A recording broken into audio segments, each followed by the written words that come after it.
You wake up and reach for your phone before your eyes are fully open. One notification becomes 3. 3 become 20.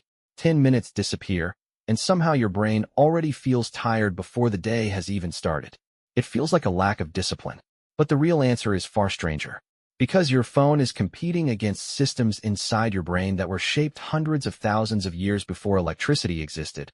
And those ancient systems were never designed to resist an object that can deliver endless novelty, social approval, and entertainment with a single movement of your thumb. The strange part is this. Your ancestors were addicted to, not to screens, to survival. And if real life feels boring compared to your phone, it may not be because modern technology is too powerful.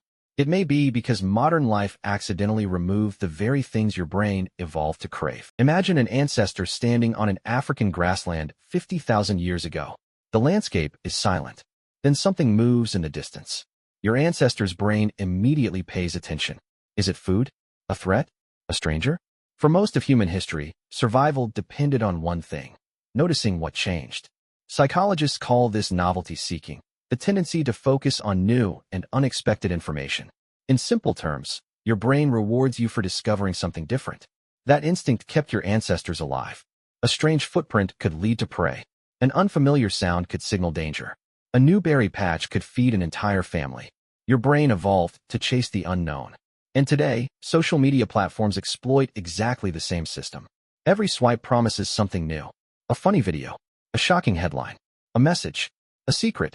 Your brain never knows what comes next. And that uncertainty matters more than you might think. Why? Because the human brain is not actually addicted to rewards.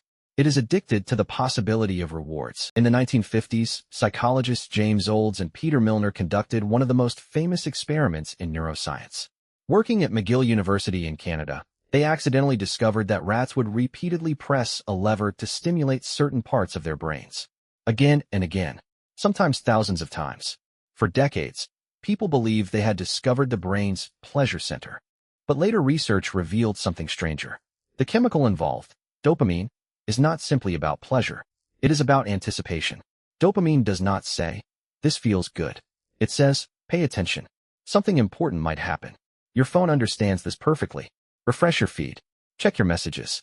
Open another video. Each action creates uncertainty, and uncertainty keeps dopamine flowing. The slot machines in casinos operate on the same principle. Sometimes you win. Sometimes you lose. The unpredictability itself becomes addictive. And every notification in your pocket functions like a tiny slot machine. But if ancient humans also depended on dopamine, why weren't they trapped in endless loops? Because their rewards came with friction. Finding food required hours of walking. Building shelter required effort. Friendships required face-to-face interaction. Adventure required leaving home. Your brain evolved expecting effort before reward. Modern technology removed most of that effort. Food arrives with an app. Entertainment arrives instantly. Social approval appears as numbers on a screen. Your ancient brain still receives the reward signals, but the journey that once balanced those rewards has disappeared. And that changes everything. Anthropologists studying hunter-gatherer societies have repeatedly noticed something surprising. Groups like the Hadza people of Tanzania spend enormous amounts of time moving, exploring, storytelling, laughing, and solving practical problems together. Life is physically demanding, but it is rarely monotonous. Every day contains uncertainty. Every day contains challenge. Every day contains human connection. What if boredom is not actually natural? What if boredom is simply your brain reacting to a world that removed the kinds of stimulation it evolved to expect? Modern psychologists call one of these experiences flow.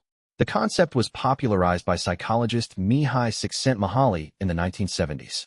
Flow is the feeling of becoming completely absorbed in an activity. Hours disappear. Self-consciousness fades.